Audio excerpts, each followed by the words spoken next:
যে হাদিসের যে গাজওয়ায়ে হিন্দ সেটা বাস্তবায়নের মহাপরিকল্পনা হবে।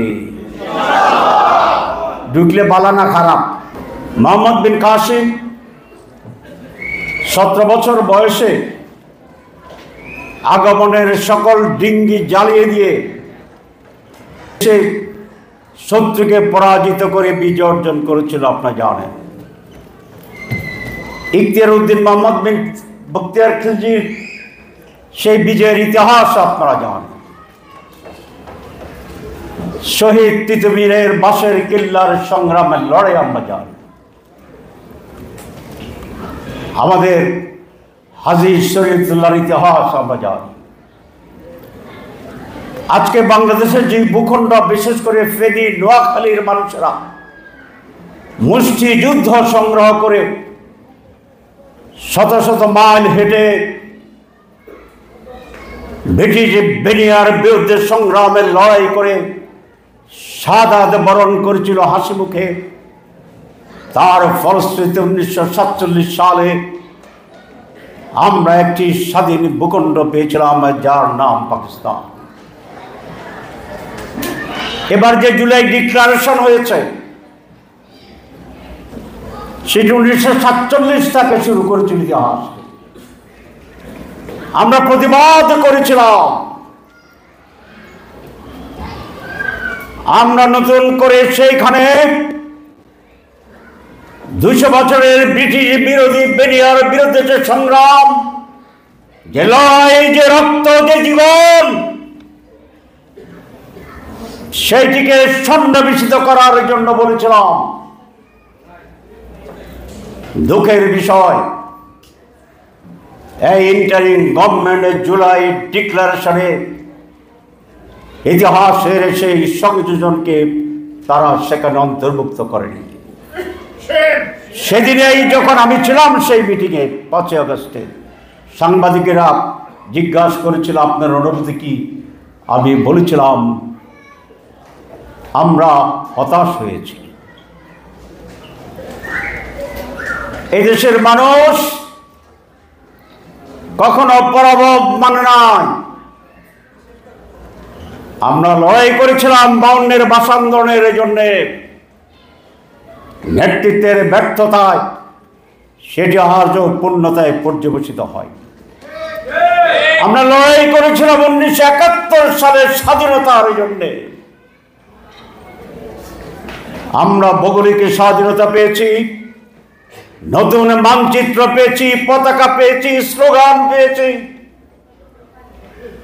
কিন্তু স্বাধীনতা যুদ্ধের যে মর্মবাণী ছিল, যে সারবত্তা ছিল, সংগ্রামের যে লক্ষ্য ছিল, সেই লক্ষ্যে আমরা পৌঁছতে পারিনি। সেই জন্যেই সংক্ষেপ করার জন্য ইতিহাসকে আর উল্লেখ করতে চাই না। বারবার এই দেশের মানুষ জীবনে রক্ত দিয়ে পরিবর্তন এনেছিল, কিন্তু নেতৃত্বের ব্যর্থতা সকল ত্যাগকে নিয়মান করে দিয়েছিল, ব্যর্থ করে দিয়েছিল। জুলাই আগস্ট পৃথিবীর ইতিহাসে অনন্যধর্মী ব্যতিক্রমী এক মহাসংগ্রাম এবং বিস্ফোরণের নাম। বহু দেশে বিপ্লব হয়েছে, গণঅভ্যুত্থান হয়েছে, কিন্তু বাংলাদেশের জুলাইয়ের গণঅভ্যুত্থানের যে ক্যারেক্টার, একদিনের নবজাত শিশুকে কোলে নিয়ে মা গুলির মুখে, পুলিশের বুলেটের মুখে দাঁড়িয়ে স্বাধীনতার স্লোগান দিয়েছিল, অশীতিপর বৃদ্ধ লাঠি বহর করে ঢাকার রাজপথে ব্যারিকেড তৈরি করেছিল। রিক্সাওয়ালা, ঠেলা গাড়িওয়ালা, স্বাভাবিক মানুষরা রাজপথে লুঙ্গি পরে অর্ধরঙ্গ অবস্থায় ব্যারিকেড তৈরি করে দিয়েছিল। মাদ্রাসার আলেম ওলামা থেকে শুরু করে বিশ্ববিদ্যালয়ের শিক্ষক, সকল শ্রেণীর মানুষেরা এখানে অংশগ্রহণ করেছিল। এরকম সকল পার্টিসিপেটরি মুভমেন্ট পৃথিবীর ইতিহাসের বিরল ঘটনার একটি অংশ। আমরা স্বৈরাচারকে পালিয়ে যেতে বাধ্য করেছিলাম। আমরা চেয়েছিলাম হাসিনার পদত্যাগ, আর আল্লাহ বলেছেন ধৈর্য ধরো, আমি তাকে দেশ ত্যাগে বাধ্য করব। কিন্তু আফসোস আবার যে চেতনা নিয়ে এই দেশের হাসিনাকে পালিয়ে দিতে বাধ্য হয়েছিল, পরবর্তীতে আজকে আবার সেটা যেন কিছুটা বিপন্ন হওয়া শুরু করেছে। আবার ষড়যন্ত্র, আবার ক্ষমতার লড়াই, আবার আত্মপ্রতিষ্ঠার সংগ্রাম, আবার দালালি। আজকে সময় এসেছে এদেশের মানুষ, আমরা বারবার আর প্রতারিত হইতে চাই না। আমরা অনেক সচেতন, আমরা এখন সচেতন। আমরা আরো 15 বছরের লড়াইয়ের অপেক্ষায় থাকবো না। আমাদের অর্জনকে যেখানে আঘাত করবে, যেখানে ষড়যন্ত্রকারী নয় তার ছায়া দেখা যাবে, সেখানেই নতুন প্রতিরোধ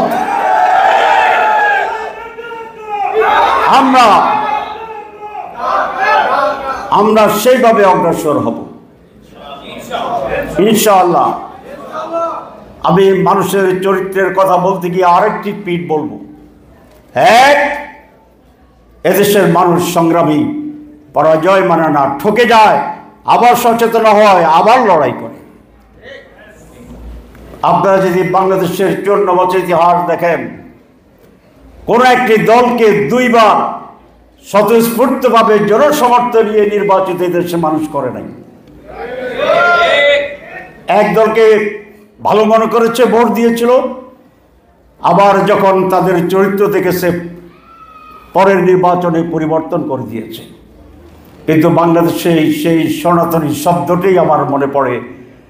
দুর্ভাগ্য, এই দেশের মানুষের যে ঢাল ধরে সেই ডালে ভেঙে পড়ে। আমরা এই বাংলাদেশের মানুষ সোনার বাংলার স্লোগান শুনেছিলাম, আমরা সবুজ বাংলার স্লোগান শুনেছিলাম, আমরা নতুন বাংলার স্লোগান শুনেছিলাম। আমরা 6 দফা দেখেছি, আমরা 19 দফা দেখেছি, আমরা 18 দফার রাজনীতির কথা জানি। সোনার বাংলা, সবুজ বাংলা, নতুন বাংলা, 6 দফা, 18 দফা, 19 দফা মানুষের কোনো মুক্তি এবং কল্যাণ করতে পারে। এর কারণ শাসক শ্রেণীরা শোষক শ্রেণীতে পরিণত হয়। আমাদের উচ্চতলার মানুষরা মানসিকভাবে প্রতিবন্ধী। তারা মনে করে বাংলাদেশ একটি ছোট দেশ, এটি স্বাধীনভাবে চলতে পারবে না। সেই জন্যই আমরা এক অন্যকে অন্যের দালালে পরিণত করি। আমরা কখনো শুনেছি জামাত ইসলামী পাকিস্তানের দালাল, আওয়ামী লীগ ভারতের দালাল, বিএনপি আমেরিকার দালাল, কমিউনিস্ট পার্টি বামেরা রাশিয়ার এবং চীনের দালাল। তাহলে জামাত ইসলাম যোগ বিএনপি যোগ আওয়ামী লীগ যোগ বামপন্থী কি হয়েছে? দালাল প্লাস দালাল প্লাস দালাল প্লাস দালাল। তো বাংলাদেশের কে? এই যে রাজনীতির একটি ব্যাড কালচার, এখান থেকে আমাকে উত্তরণ ঘটাতে হবে। আবার সাংবাদিক ভাইয়েরা আমার কথার একটি অংশ যোগ করে যদি বলে দেন জামাত ইসলাম পাকিস্তানের দালাল, কইছি তো কথাটা, কিন্তু আরো তো কইছি। এবং এইটা কইছি কি আমি দালাল কইছি, অন্যরা বলে দালাল। এটা একটু ব্যাখ্যা করে দিলাম, নাহলে কোন বিপদে পড়ি।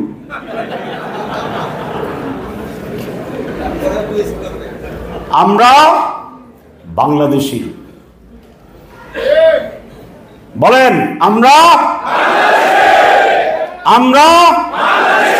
Bangladeshi. We don't care anybody.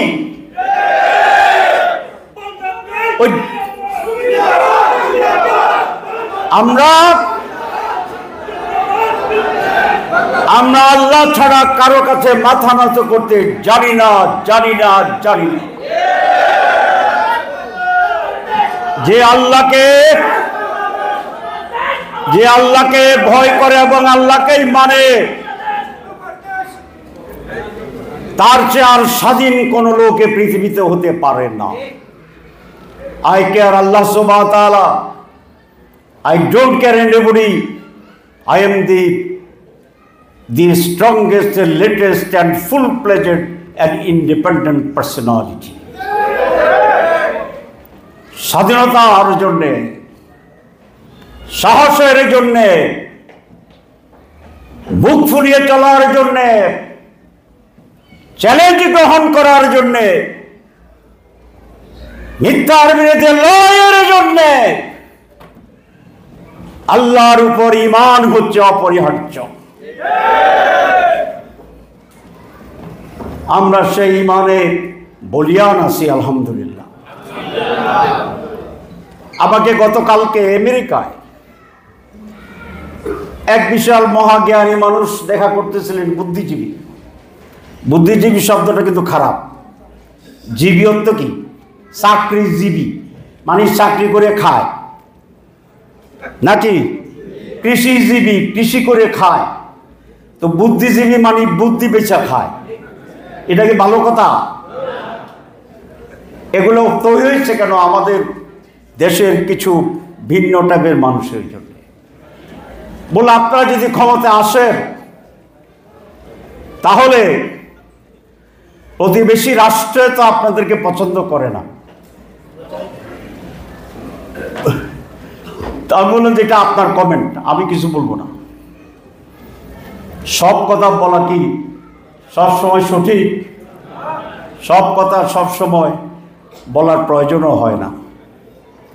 আবার সব কথা সবসময় না বললেও চলে না। এটাই হচ্ছে উইজডম, বিজ্ঞতা, জানা বুঝা কখন কোন জায়গায় আপনাকে আঘাত করতে হবে, কখন কোন সুইচটি আপনাকে টিপতে হবে। শীতকালে প্রচন্ড শীতের সময় লাইটের বাতি টিপতে গিয়া যদি ফ্যানের বাতি টিপা দেন, এটা কি উইজডম হবে? আর বাড়ালাম না। এই যে মনস্তাত্ত্বিক দুর্বলতা উচ্চ পর্যায়ের লোকদের, যে এটা না হলে পারবেন কি, এটা ওটা না হলে পারবেন কিনা, আমি ওনাকে বুঝালাম যে আমাদের যারা নাইবারিং কান্ট্রি আছে তাদের সকলকে আমাদের প্রয়োজন, আমাদের প্রোডাক্ট আনতে হয়। আমি আপনার সাথে একমত, কিন্তু ওনাদের আমাদের প্রয়োজন আছে কিনা, কম হোক বেশি হোক, এ ব্যাপারে আপনি কি বলেন? বলে তাও আছে। তা আমারও আপনাকে প্রয়োজন, আপনারও আমার প্রয়োজন। তাহলে প্রয়োজন তো দুইটাই। তো তাহলে তো আমি সমান সমান থাকতে পারি কি পারি না? এই মানসিকতা থাকলেই তো আপনার সমান। মালদ্বীপ বাংলাদেশের চেয়ে কত গুণ বড়। মালদ্বীপের নাম জানেন না? কে কে হাত তোলেন? জানেন বেশি, এই জন্য জানেন কারা, এটা হাত তোলে এলাম না, তাহলে বেশি লোকের কষ্ট দিতেই। জানেন না কারা কারা এটা বলেন? সবাই আমরা জানি। তো মালদ্বীপ কি বাংলাদেশের চেয়ে বড়? বাংলাদেশের জনসংখ্যা কি আমাদের চেয়ে বেশি? আমি মালদ্বীপ গিয়েছিলাম। তো মালদ্বীপ কি আছে পৃথিবীতে না মুছে গেছে? আছে। তো কেমনে আছে? হেরা কিছু কিছু জিনিস করছে না, কাজ টাজ বলছে না আপনাদের দরকার নাই, বলছে। তো মালদ্বীপের মতো কয়েক লক্ষ মানুষের দেশ যদি মাথা উঁচু করে দাঁড়াতে পারে, হোয়াই নট দি বাংলাদেশ? 18 কোটি মানুষের দেশ, আমরা স্বাধীন মাথা উঁচু করে দাঁড়াতে পারবো না কেন? ইসলামের ইতিহাসে নজির আছে। রাসূল আকরাম সাল্লাল্লাহু আলাইহি ওয়াসাল্লাম যখন মদিনা গেলেন, ইসলামী স্টেট ঘোষণা করলেন, উনি প্রতিবেশীদের সাথে চুক্তি করলেন। তারা কি সকলে মুসলমান ছিল? For the protection, security, regional security, তখনকার ইন্টারন্যাশনাল সিকিউরিটি, সেই সময় মদিনা রক্ষার জন্যে আল্লাহ রাব্বুল আলামিন ও মুসলিম অনেক গোত্রের সাথে চুক্তি করেছিলেন। আমাদের সাথে এরকম মুসলিম দেশের চুক্তি হবে আমরা যদি ক্ষমতায় যাই। আমাদের সাথে অমুসলিম স্ট্র্যাটেজিক রাষ্ট্রগুলোর সাথে চুক্তি হবে। কেউ যদি আমাদের সামনে তাকায়,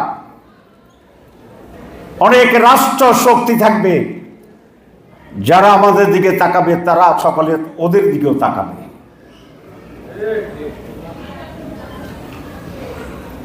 এখন পৃথিবী ইজ এ ডট, আগে তো বলতাম তালু, তাই না? প্রথমে বলো তো ওয়ার্ল্ড ইজ এ ভিলেজ, একটা গ্রাম। আপনারা শুনছেন নিশ্চয়ই, আপনাদের কাছ থেকে শুনি তো আমরা শিখি। আমেরিকার আপনারা সব বলেন, আমরা শিখি। কি বলতেন? Village, global village. তারপরে বলো হয়তো এটাকে হাতের তালু, ইটস এ ফার্ম। ভিলেজ তো বড়, এখন হাতে এসে গেছে পৃথিবী। আর এখন বলে ওয়ার্ল্ড ইজ এ ডট, এখন একটা ডট হয়ে গেছে। বলেন না, বলেন না আপনারা? কদিন পরে কি বলবেন? আর এটাতে আর কোনো ডিফারেন্স নাই আর কি, সব ডটে উঠে যাবে। World is moving towards that, nobody can it another one. খাইয়া ফেললেও কোনো ভুলে তার পরিণতি দুই রকম হবে। যদি একটু বড় সাইজ হয় তাহলে বাঘের গলায় কাটা বিধিবে। হাড়, বাঘের গলায় হাড়ের কথা শুনছেন না শুনেন নাই? গাল থেকে গিলবে, কিন্তু গলায় গিয়া হাড় আটকে যাবে। আর যদি ছোট হয় পেটে পৌঁছে যাবে, হজম হবে না। আপনি একটু খাইলেন, হজম হচ্ছে না, অস্বস্তি, এটা ভালো না একেবারে না খাইলে ভালো হইতো? না খাইলে ভালো হইতো না খাইয়া পেটের ভিতরে বদহজম হইতেছে, কোনটা ভালো? ইনশাআল্লাহ খাইবে না, কারণ এটা এখন এটা পরিষ্কার হয়ে গেছে, খাইলে বদহজম হবে না, শুধু ডায়রিয়াও হবে। আমার কথা তো আপনারা নিশ্চয়ই বুঝছেন, কারণ আমি জ্ঞানী না হইলেও আপনাদের জ্ঞান ভিত্তিতে আমার অর্ধেক কথা আপনারা বুঝবেন। আপনারা তো জ্ঞানী, জ্ঞানীদের জন্য নাকি ইশারাই যথেষ্ট। আমি ভালো বলতে না পারলেও ইশারা দিতে পারতেছি কিনা, তাহলে জ্ঞানীদের জন্য ইশারা ইজ কাফি। তাহলে কথা পরিষ্কার, মিনিং ইজ পরিষ্কার, মেসেজ ইজ পরিষ্কার, ঠিক কিনা?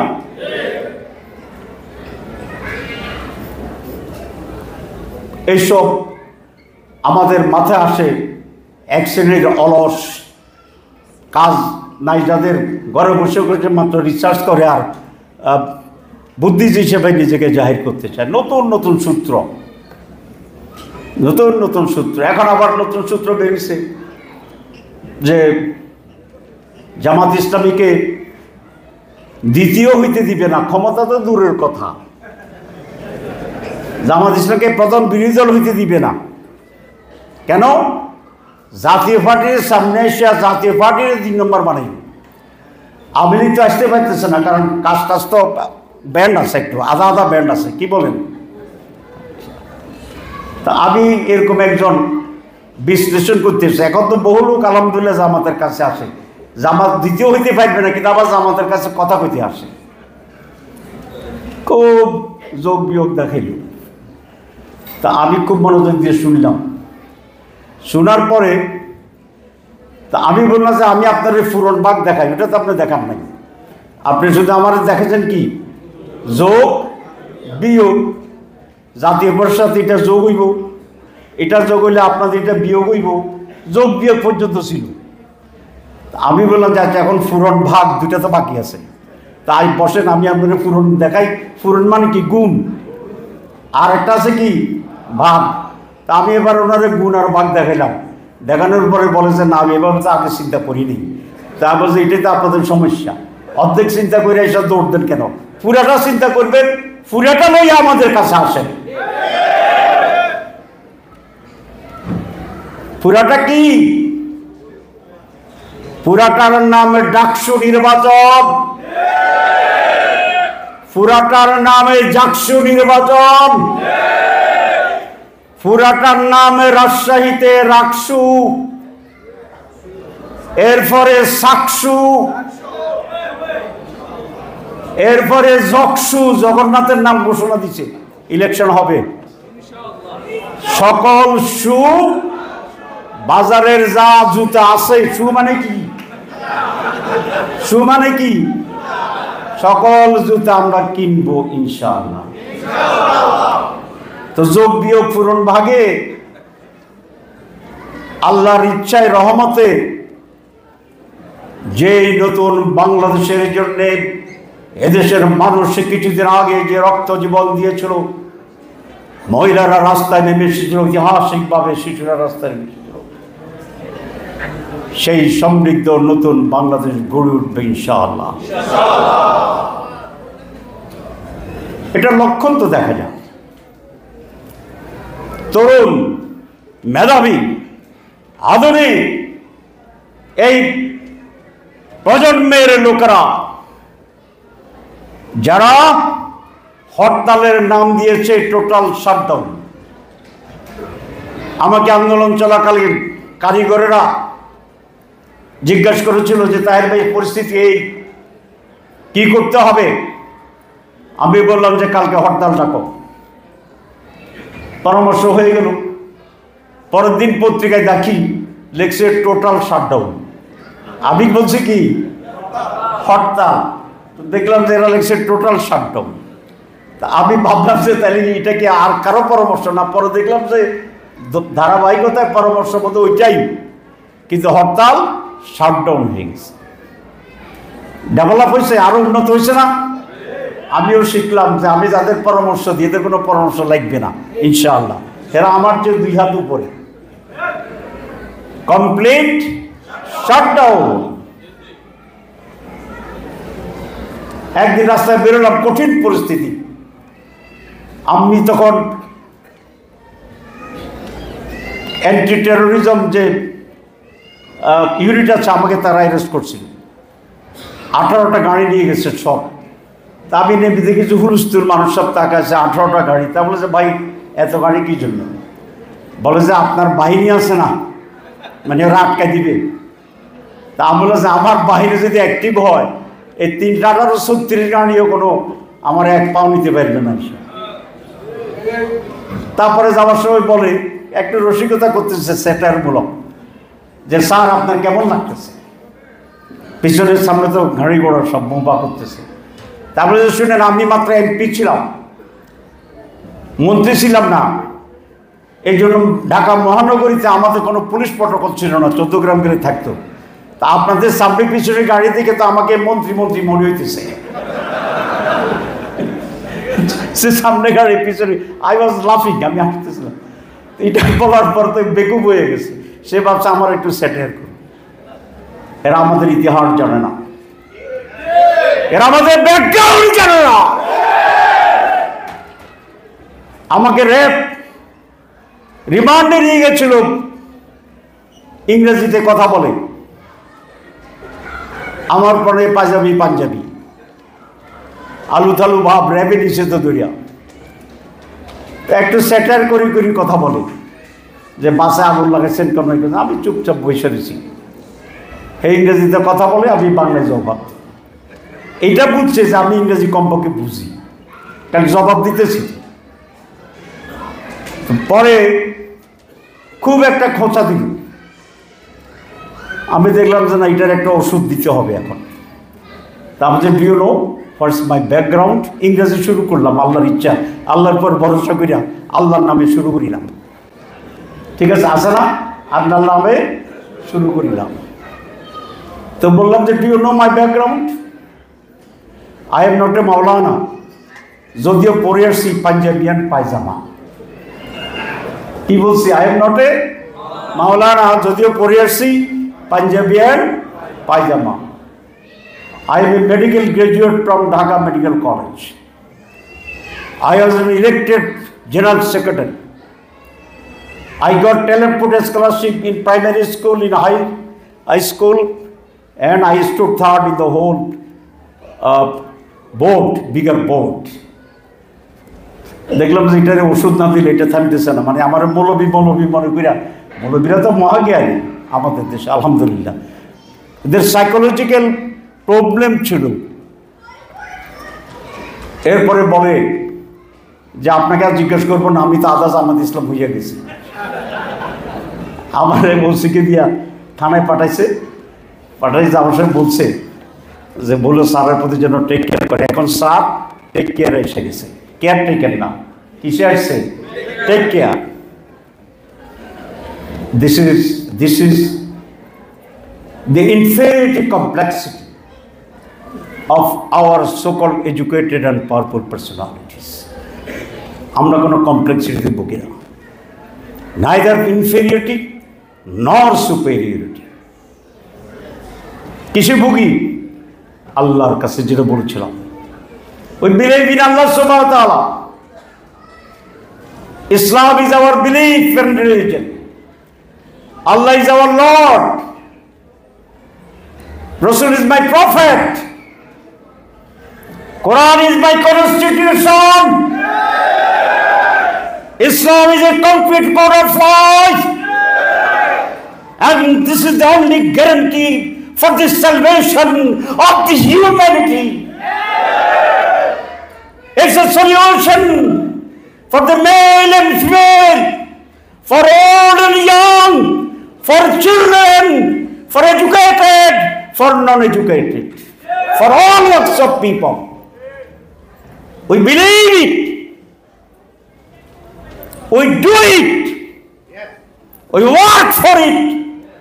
We try for this. We do jihad for this. We live for this. We shall die for this. ওরা আমাদের জানে না। ওরা তাদের কাছ থেকে যারা মাসোয়ারা খায়,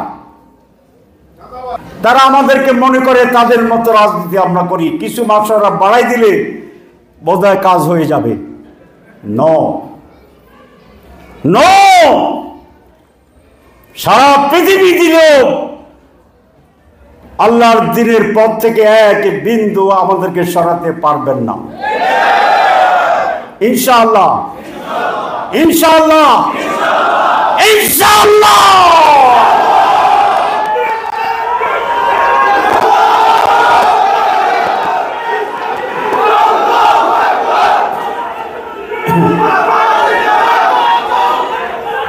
দাঁড়ান,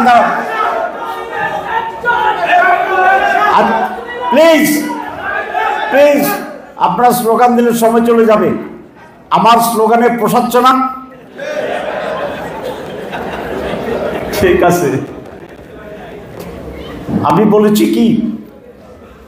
আমি বলেছি সারা পৃথিবীও যদি দিয়ে দেন তাহলে কাজ হবে না। সারা পৃথিবীর বেশি দেওয়া আর এদের ক্ষমতা আছে কিনা? এটা তো বলবে না যে এই পৃথিবী দিলাম আর পৃথিবী দেব, পারবে?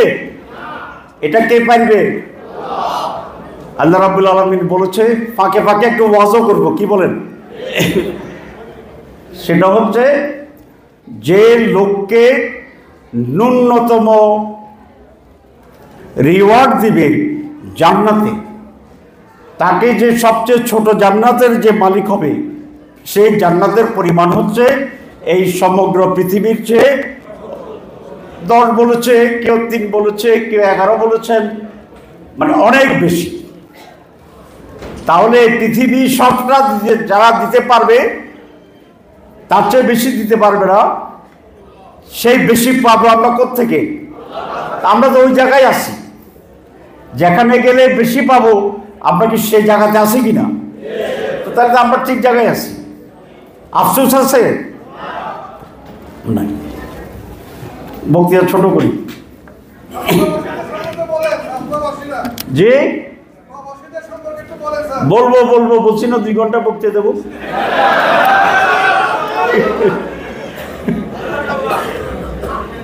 এক বেলা না খালি অসুবিধা আছে।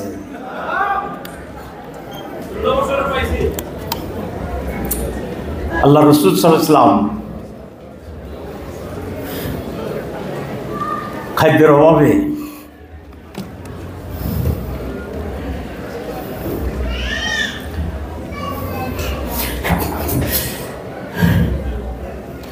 পেটে পাথর বাঁধে নাই। এটিকে আপনারা জানেন? খাদ্যের অভাবে পেটে পাথর বেঁধেছিল। গভীর রাতে ক্ষুধায় রাস্তায় হাঁটছে, আবু বকরের দেখা হচ্ছে। রাসূল বললেন, আবু বকর তুমি এত রাত এখানে কেন? আবু বকর বলতে চাচ্ছিল না, রাসূল কষ্ট পাবে। বাধ্য হয়ে তখন বলছে, ইয়া রাসূলুল্লাহ খাবার নাই, ক্ষুধায় রাস্তায় বেরিয়ে পড়েছি। কিছুক্ষণ পর হযরত ওমরের দেখা হয়ে গেল। জিজ্ঞেস করেছিলেন, ওমর এত রাতে তুমি কেন? হযরত ওমর একই কথাই তো বলেছিলেন যে ইয়া রাসূলুল্লাহ পেটের ক্ষুধায় আর ঘরে শুয়ে দেখতে পারতেছি না, সেই জন্য রাস্তায় বেরিয়ে পড়েছিলাম। আমরা তো সেই জাতি, এই ক্ষুধা নিয়েও আল্লাহর দ্বীনের পথে 1 ইঞ্চির জন্য কম্প্রোমাইজ করা নেই। পেটে ক্ষুধা নিয়ে তো বদরের যুদ্ধে গিয়েছিল, উহুদ করে নাই না করে নাই? যা রাতে খাওয়ার জন্য রাতে বেড়ে গেছিল তাবুকের যুদ্ধে, আল্লাহ রাসূল যখন আহ্বান করেছিলেন, এটা ছিল মুসলমানদের অস্তিত্বের লড়াই ছিল। তাবুকের যুদ্ধ আপনারা জানেন। আল্লাহ রাসূল আহ্বান জানালো, যার যা আছে তাই নিয়ে আসো। হযরত ওমর অর্ধেক সম্পদ নিয়ে এসে ভেবেছিল যে এইবার আবু বকরকে পরাজিত করব, পুরো অর্ধেক সম্পদ নিয়ে চলে আসছে। আর যখন আবু বকর আসছে, আল্লাহ রাসূল জিজ্ঞেস করল, আবু বকর তুমি কি আনছো? আবু বকর বলল যে ইয়া রাসূলুল্লাহ আমার যা ছিল সবটা নিয়ে আসছি। তোমার জন্য পরিবারের জন্য কি রাখলে? আল্লাহ এবং আল্লাহ রাসূলই যথেষ্ট। এটা আপনারা জানেন নাকি? আমরা তো সেই জাতি, এরাই তো আমাদের পূর্বসূরি। আমরা তাদের উত্তরাধিকার। যিনি এই পৃথিবীর প্রথম সভ্য মানুষ, তিনি আমার পিতা হযরত আদম। আমি তো তার বংশধর। আমার বংশের নাম সৈয়দ নয়, আমার বংশের নাম চৌধুরী নয়, আমার বংশের নাম ভূঁইয়া নয়, আমার বংশের নাম হচ্ছে প্রফেটদের বংশ। আদমের বংশ আমি। পৃথিবীর প্রথম সভ্য মানুষ, নবী আমার পূর্বপুরুষ। গর্ব হয় না? পৃথিবীর প্রথম সভ্য সিভিলাইজ প্রফেট, আমি তার বংশধর। কি গর্ব হয় না? হয় না? হুই সৈয়দ, হুই চৌধুরী, মি আদম আলাইহিস সালামের সন্তান আমি। 1 লক্ষ কিংবা 2 লক্ষ আম্বিয়া কারাম কারা? The best people of the world. তাদের আমি উত্তরাধিকার। আমি কেন এই দেশ ওই দেশ, এই মুখটা ওই মার্কার সাথে আমি কথা বলবো? আমার তো ব্লু ব্লাড। কি আমার? ব্লু ব্লাড, নীল রক্ত আমার শরীরে, নবীদের রক্ত আমার শরীরে। আসেন এবার পলিটিক্সে যাই। আমি তো হুজুরদের মতো শুরু করছি, এক বিষয় শুরু করে বিরাট আশা লয়, ওটা শেষ করে এসে আবার আরেক বিষয় এসে যায়। আশা বুঝেন কিনা? এটা নোয়াখালী না, মানে প্রথম গরু দিয়ে যে আপনি চাষ করার জন্য বড় একটা দাগ কাটে, কাইটা এটারে আস্তে আস্তে চাষ করতে থাকি। এটার নাম হচ্ছে আশা। ঠিক আছে, এখন কনসাইজ করে আসি। প্রথম কথা হচ্ছে বিদেশি প্রবাসীদের ব্যাপারে। জামাত ইসলামী একমাত্র প্রথম দল যারা প্রবাসীদের ভোটের জন্য দাবি জানিয়েছিল, ডেলিগেশন দিয়েছিল, চাপ তৈরি করেছিল এবং এইটিকে কার্যকর করার জন্য এখনও চাপ অব্যাহত রাখছে।